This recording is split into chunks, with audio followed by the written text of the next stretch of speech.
Subscribe to our YouTube channel and press the bell icon to get the latest updates. I'm with Junaid Mattu, the mayor of Srinagar and also a member of the JNK Apni party. And today we're talking about the unfortunate killings in Srinagar, in the capital of Jammu and Kashmir. 5 people have been killed over the last 48 hours. 4 of them are Kashmiri Pandits and 2 Sikhs as well. Mr. Mattu, welcome to The Print. And my first question to you is, why do you think this is happening? The intention and the objective of terrorists who do this has always been the same. It's always been unambiguous. Terrorism has no genesis when it comes to a place like Kashmir. It is what it is, and it has always, revolved around trying to fragment the Kashmiri society. What happened in 90s was one such phase. And we have seen cyclical attempts to fragment our society, to drive a wedge between communities, to keep the pot boiling in Jammu and Kashmir. And we've had, as you said, 5 killings of civilians, 1 Kashmiri Muslim, and 3, one outsider from Bihar, Golgappa vendor. Then we've also lost Makhan Lal Bindru, noted pharmacist, and now 2 school teachers today, and Mohammed Shafi Lone, a young gentleman from Bandipora Nayat Khai. So the last 2 days have somehow driven home the point that while, there might be, phases in Kashmir where you might think the very real challenges on the ground have dissipated, the challenges always lurk around. Mr. Mattu, it's been, it's been 2 years since the abrogation of Article 317, August of 2019. But over the last few months, it seemed as if some kind of normalcy was returning to the valley. I mean, I personally know so many people who have been to Kashmir recently for tourism, traveling in Pahalgam, Srinagar, Gulmarg. I believe the hotels are full. In the winter, there was, people were just sort of going to see the snow. So it was almost, just like a little bit like as if the good old days were returning. So why now is the question?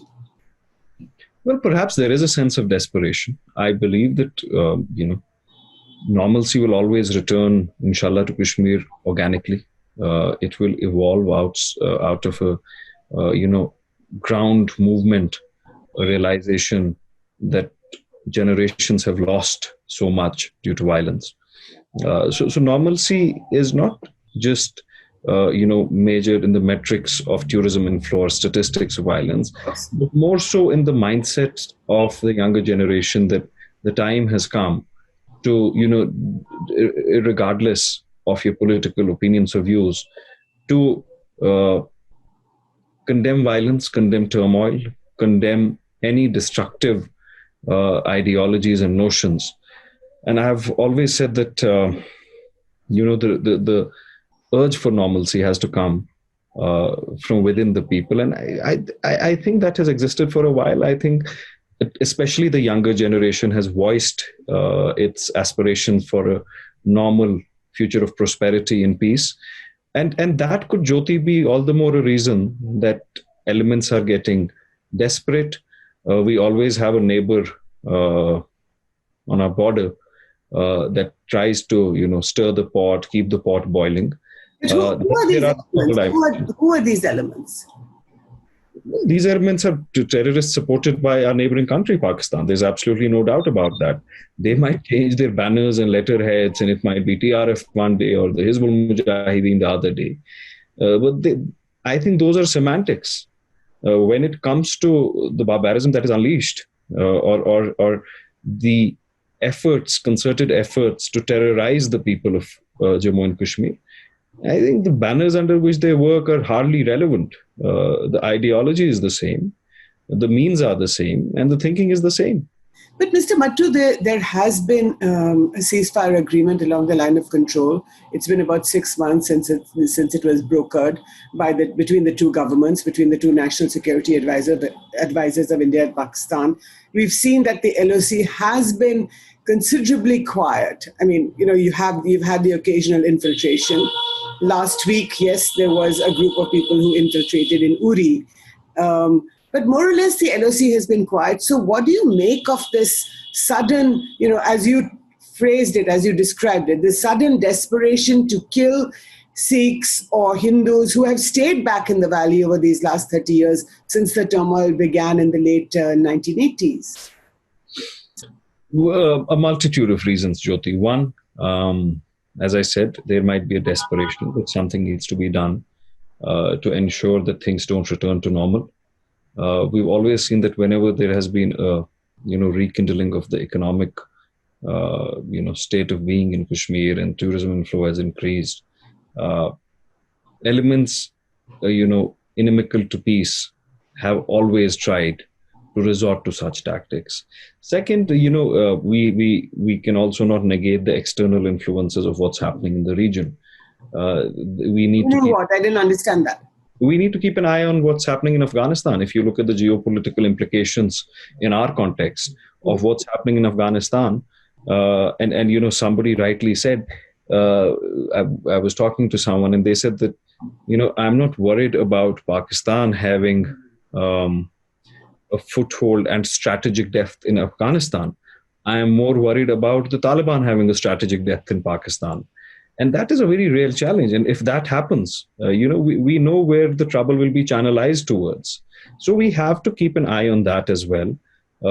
This new spate of violence in Kashmir can have various reasons, both internal and external. But at the same time, we need to ensure that we don't justify it, we unequivocally condemn it, and we don't look for political root causes for terrorism. Terrorism has no justifications. The only thing we need to do is unequivocally condemn it. And I said this when I visited the family of Supinder Kaur this morning, is that we need to stop calling these people militants. There is no militancy, there is no bravado, there is no courage or no element of rebellion in executing two unarmed teachers or a chemist or a Golgappa vendor who has traveled all this distance just to, make ends meet. That is not an act of militancy. There's no militant nature in that. That is an act of terrorism. Mm-hmm. So I think we need to, unequivocally keep saying that too. No, you're absolutely right. And what has been quite interesting and welcoming is that the political parties across Jammu and Kashmir have condemned these acts of terrorism. Farooq Abdullah of the National Conference went to the family of Mr. Bindru, like you did yourself. Mehbooba Mufti has also spoken up. Mehbooba Mufti of the PDP has spoken up. So the question is that if internally there is social cohesion, which is a condemnation of these attacks against minorities, not just against minorities, but like you said, a Kashmiri Muslim civilian was also killed. So would you then pin the blame on Pakistan, the external factor? Well, I would never absolve Pakistan of blame. I would never be naive enough to do that. I live under a constant threat to my own life, and I know where that comes from. But coming back to the more important question, is that we do unequivocally condemn these acts as political parties when they happen. But it is what we say and what we do in the interim phase that separates these incidents. What do we say then?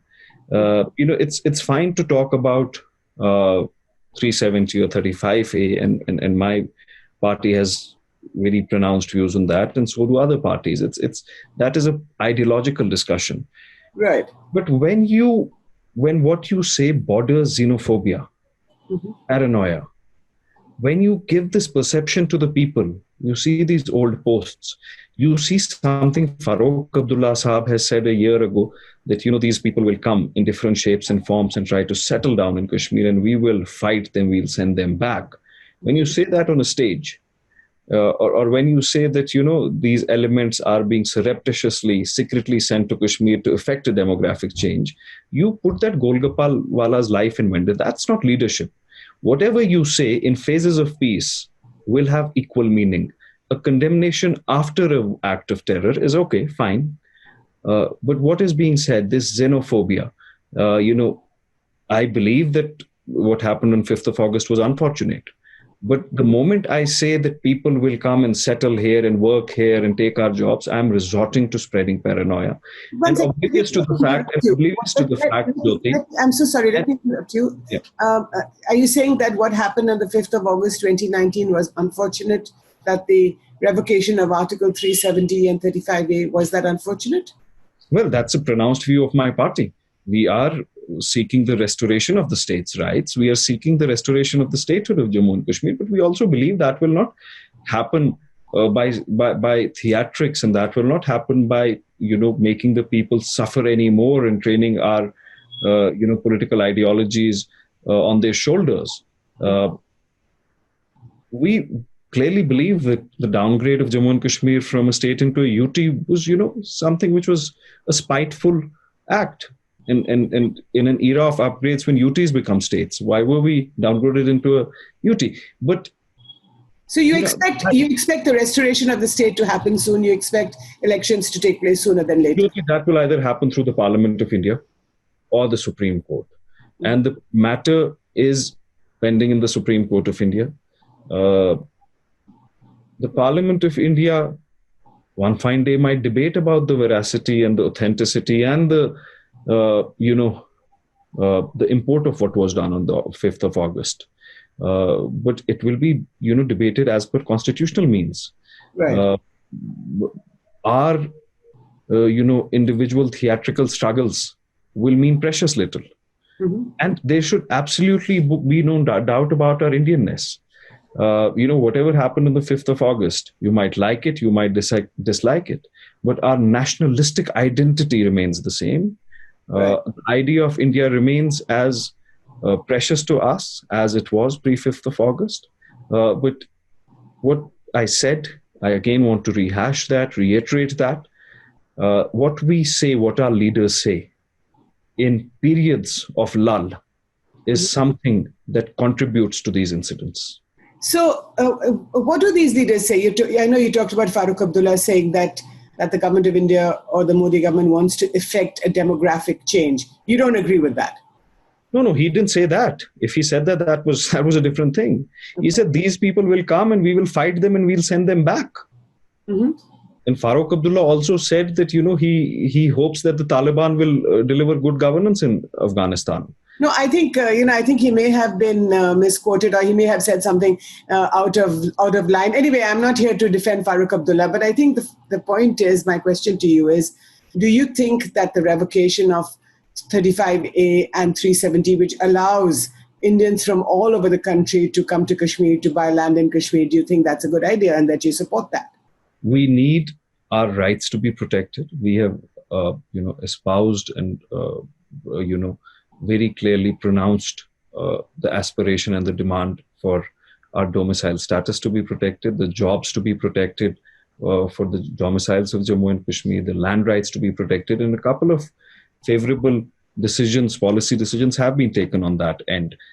And it is not, Jyoti, about, it's not about what I aspire for or what I expect from the government of India. It is about the fact that I have grown up in a Kashmir where the purportedly tallest leaders of Kashmir have come to the people of Kashmir and told them there's a demon waiting at the Banihal tunnel, which is about to come and devour all of you. Mm-hmm. And this fair psychosis, this paranoia that a Golgappe wala will somehow be an agent of demographic change. We have students studying across the country. We have Kashmiri businessmen working across the country. They are in a minority in most of those states. We live in an era of interdependence. We live in a very interdependent economic state of being today. I might go and work in some other state, somebody might come and work here. So these statements, he was not misquoted. I saw the video. He very clearly said that these people who come here, we'll fight them. Then I again saw a post by somebody else from some association, economic association or federation, who said that we have to be very careful that if anybody in Kashmir gives rooms on rent to these vendors who come from Bihar and UP, or these people who try to do business here, that person should be socially boycotted. So this is clear instigation. I hope they don't do it again, but I'm not blaming it on that. I'm saying there are multiple factors. We need to focus on all these factors, internal, external. Yeah. So, do you think that the abrogation of 370 was the end of, or the removal of the fig leaf of hypocrisy? Hypocrisy and ambiguity will remain as long as we don't have clear, unequivocal, and unambiguous leadership. We have suffered from mediocre leadership. The problem with the rest of the country is then when you see Farooq Abdullah in a Sherwani very eloquently intermingling with people across the country, you make that decision for us that this is dynamic leadership. But what he says here and the difference that has with what he says in Delhi, that has ruined entire generations in Kashmir. He goes to West Bengal on a stage, says that, we're proud Indians, and raises slogans in favor of the country, rightly so. Next Friday comes to Tangdar and addresses the people and says, see, the roads on the other side of the LOC are so good, I think we have committed a blunder by acceding to India. So these are not misinterpretations. These are deliberate attempts to drive a wedge and keep the people of Kashmir alienated from the rest of the country, because in that space of alienation, their relevance has always thrived. So you keep the people, or you keep the state unstable, and according to you, and that would promote their value or their relevance. Is that what you're saying? The more people remain alienated, the less they will expect from the political mainstream. The lesser the expectations, the lesser the pressures to deliver. It's as simple as that. So Prime Minister Modi's government has then removed this fig leaf of hypocrisy by revoking Article 370. Maybe that's their narrative. I don't think that hypocrisy emanates from the existence of 370, and I don't think it's as simple as hypocrisy going away by the revocation of 370. I think hypocrisy has emanated from very self-seeking, mediocre, and hypocritical leadership that we have witnessed over the past generations. And these were the leaders who were very comfortable with 40 odd erosions in Article 370. Article 370 was reduced to a husk. It was an empty bottle of water lying on our tables. But yes, it had a psychological import. The bottle was thrown off the table, or Saath Mein state was downgraded to UT. But aren't these the same leaders who very quietly and very, in a very humble and unobjectionable demeanor, sat very quietly when nearly 40 erosions were made to Article 370. So tell me, how would you then, the fact that these people who have been killed, these civilians, innocent civilians who have been killed these last 48 hours, Mr. Bindru, the chemist, his family was now expanding the medical business, and this vegetable vendor that you're talking about, or the Golgappa wala. And you've had the principal of a school, Satinder Kaur, she's Sikh.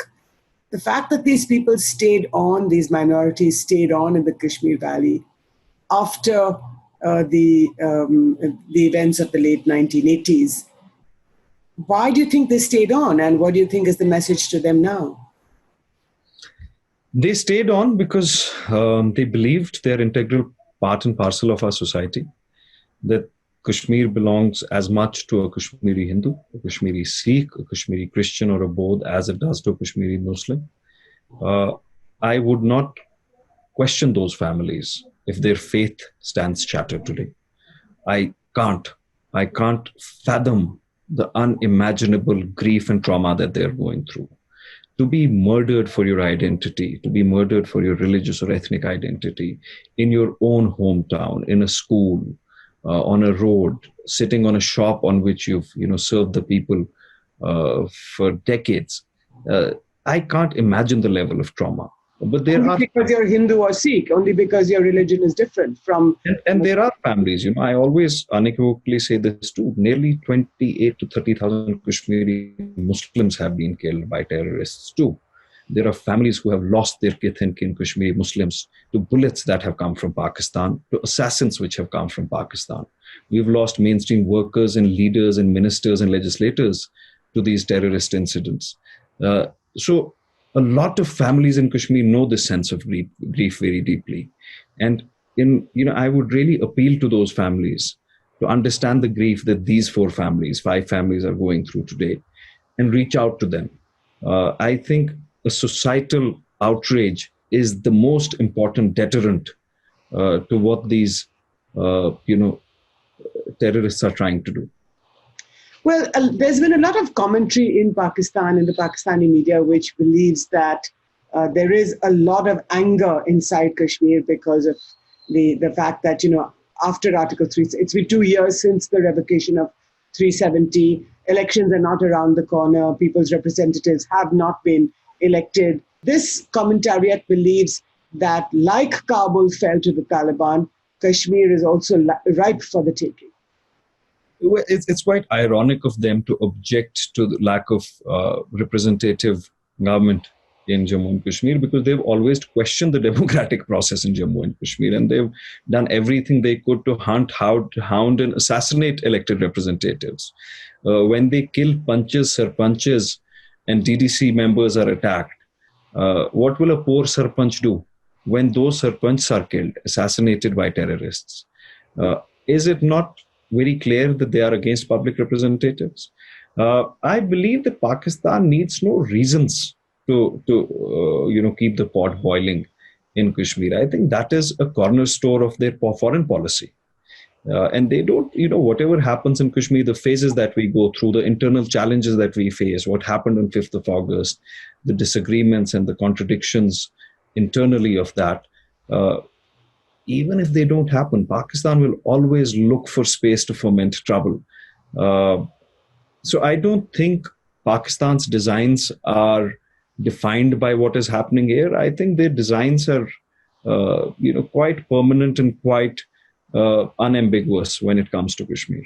Which is what?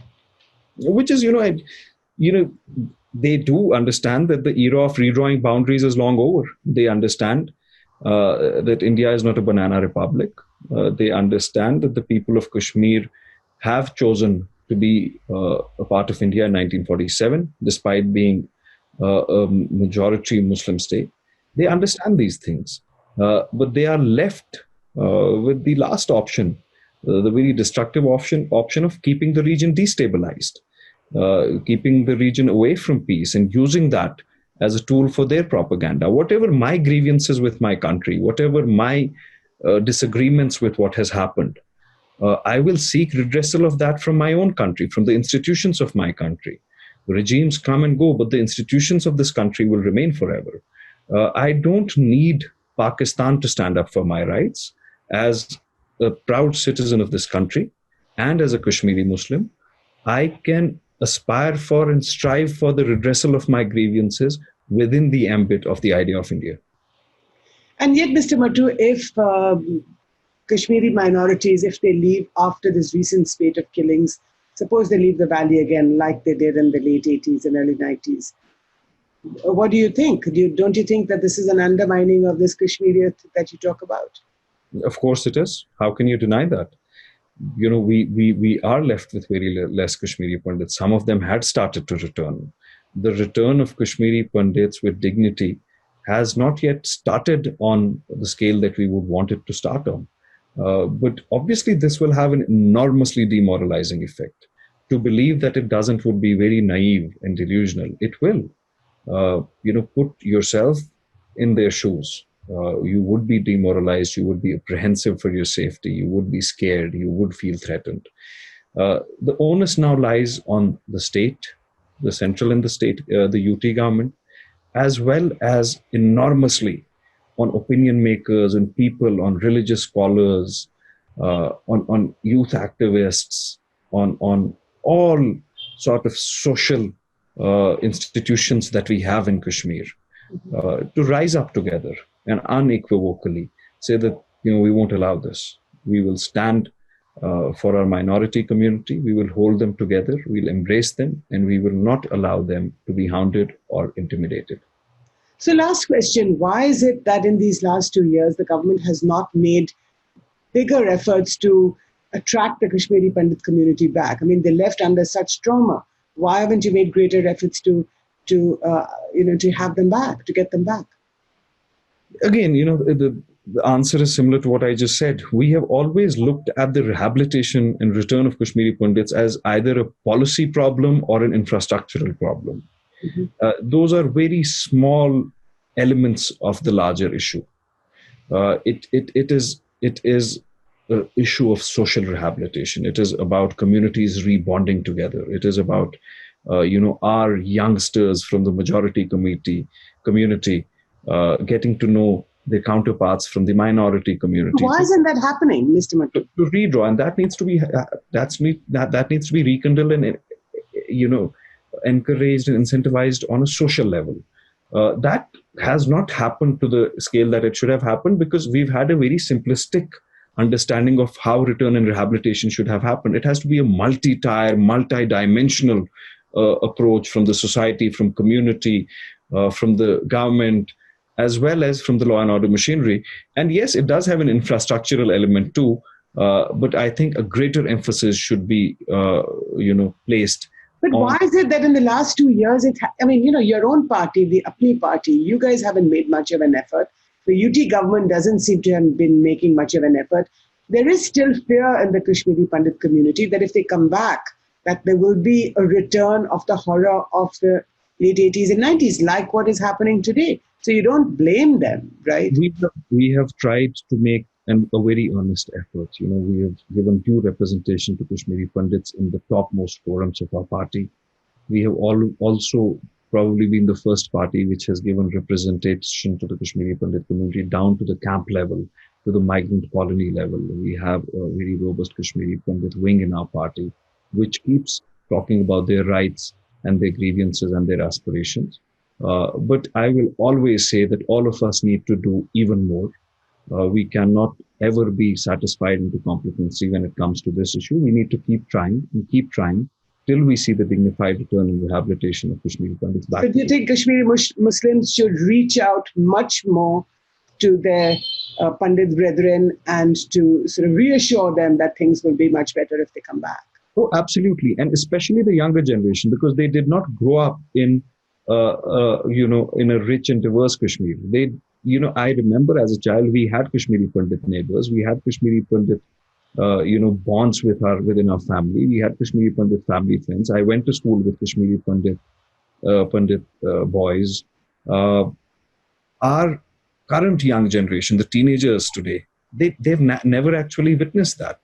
To them, it's just an academic proposition of the past that once things were like this. So we need to somehow ensure and connect them to the teenagers in the Kashmiri Pandit community, bring them together in summer camps, bring them together in youth exchange programs, and just tell them, sit together, talk, and see and understand that, we are one people. And before I let you go, Jyoti, I'll tell you something. I'll tell you how poignant it is that, Kashmiri Muslims and Kashmiri Pandits are one family, and something which is extremely heartbreaking. At the cremation ground, I accompanied Bindru Saab's family with his body to the cremation ground. And, when his body was lying still on the pyre, his wife in Kashmiri said that, I let you go, and I hope you will let me go. And I hope that your journey into, the hereafter will be smooth. And then she told her daughter, the very brave daughter who we've been seeing, she told her daughter that go whisper in your father's ear, Om Namah Shivaya, and that may Shiva protect you on your journey in the hereafter. And she did in both his ears. And that is exactly what a Kashmiri Muslim woman would do. It would be different with the religious scriptural elements, but she would always wish the same thing, that I wish your journey into the hereafter is smooth, and I hereby entrust you to Allah, and I hope that you have forgiven me and I have forgiven you. And that is how Kashmiri Muslim women bid goodbye to their spouses when they die. So we are the same people. We're one people. There are far too many cultural bonds that can ever be erased by such incidents and such people who want to drive a wedge between us. Well, some people are trying to drive that wedge, Mr. Mattu, as we all see very clearly. So we will be looking to you, not just as the mayor of Srinagar, but as a youth icon, as a youth leader, to your party, to all the parties in Jammu and Kashmir, to see that in the weeks and months ahead, that there is a healing process that takes place. But thank you so much for your time, for joining me in the print. Thanks again. Thank you.